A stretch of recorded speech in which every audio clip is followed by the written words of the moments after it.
Nelson Pender, that's the one.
I had planned to spike the punch and watch your classmates throw up their lunch and fall over their knees, dancing to music that told our age.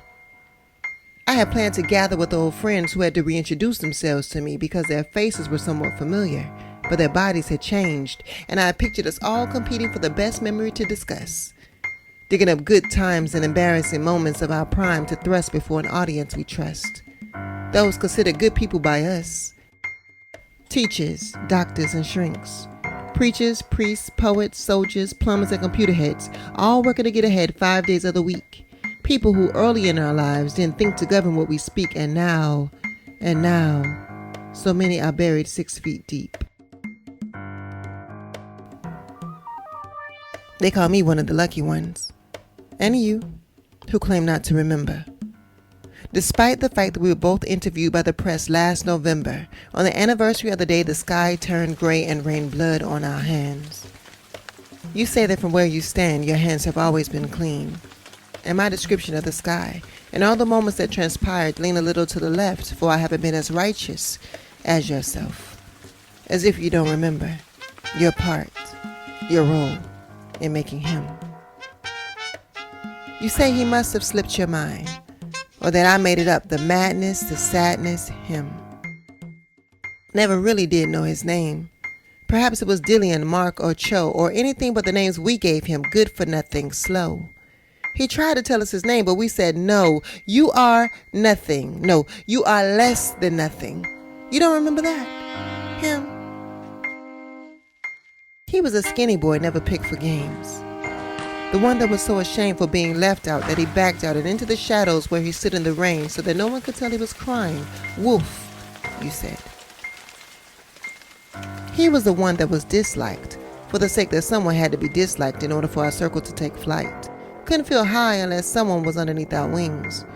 Seems like we couldn't get by unless we made fun of him for the most trivial things. Remember? It was done to give us a sense of leverage. A hype to make us feel that we were more than average, better than, so we'd stand on him.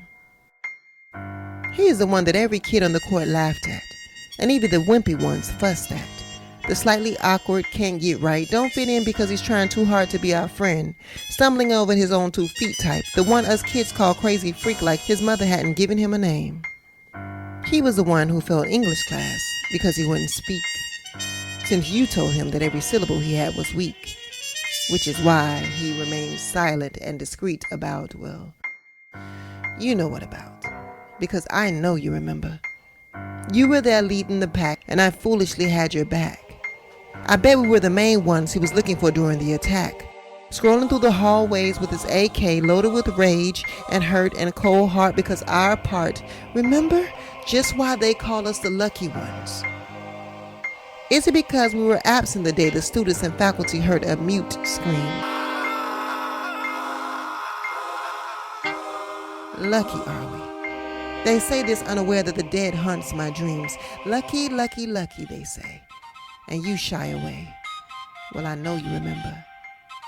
Because I can never forget.